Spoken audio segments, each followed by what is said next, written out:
Our first speaker of the evening will begin his first speech from the Speaking to Inform manual.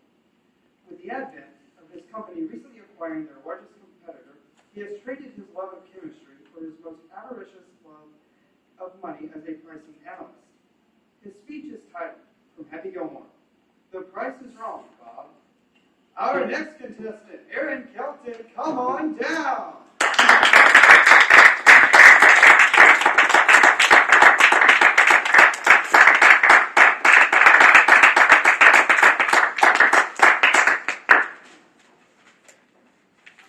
How do you know when the price is right?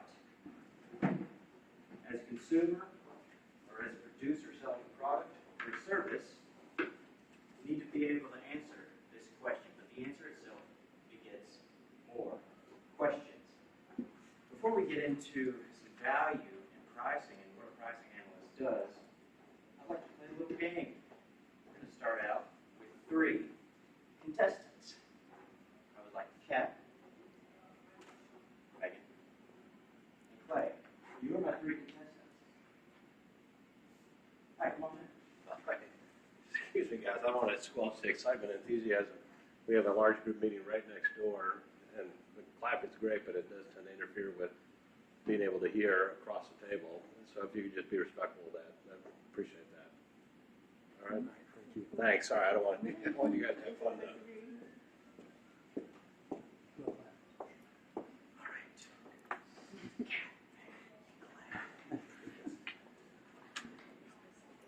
What I need you all to do, if you've ever seen The Price is Right, is I need you to guess how much this hardtack is for my company without going over.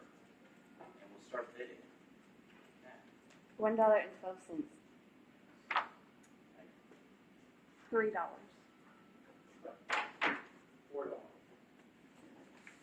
It is $9.85. Clay, come on. Is that wholesale or retail?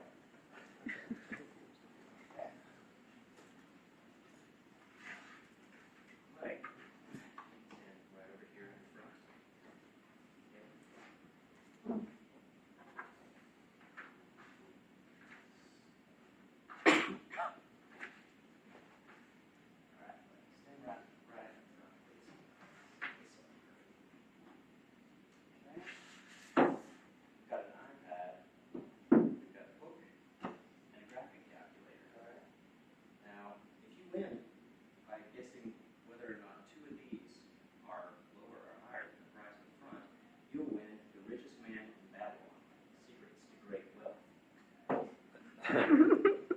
So starting with this first one, do you believe the iPad is more or less than $550? It's iPad 2, and it's got 32 gigs, and it's Wi-Fi.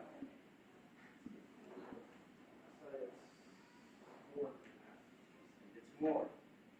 Wrong. For Best Buy. But you've got 2 more chances, Clay.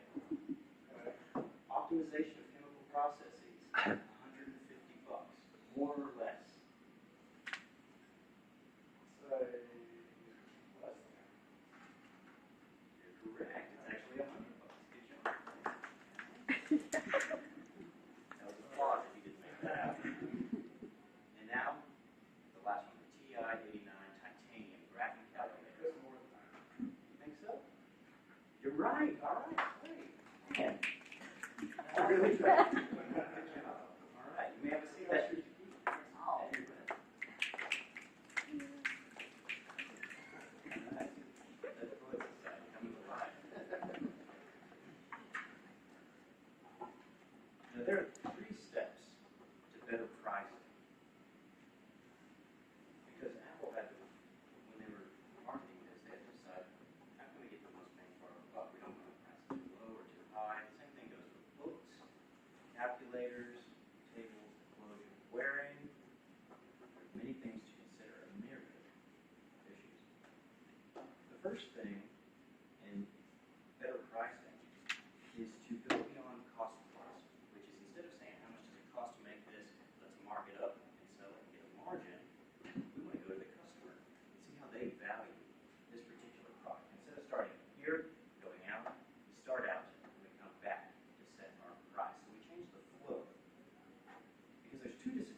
The other is the market. Think of the airlines.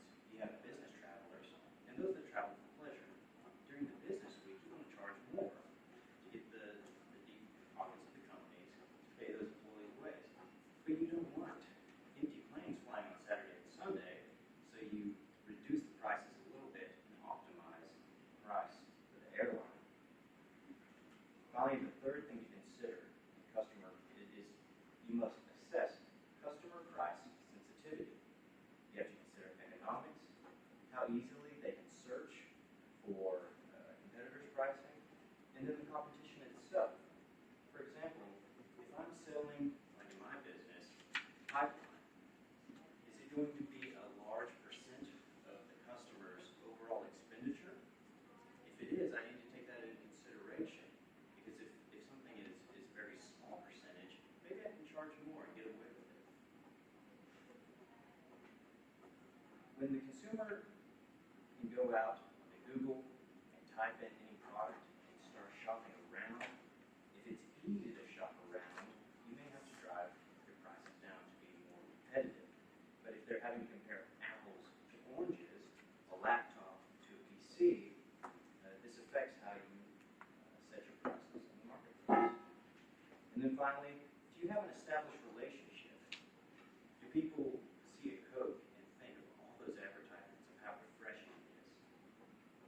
Coke is the leader, and they can charge more if they want to for their product.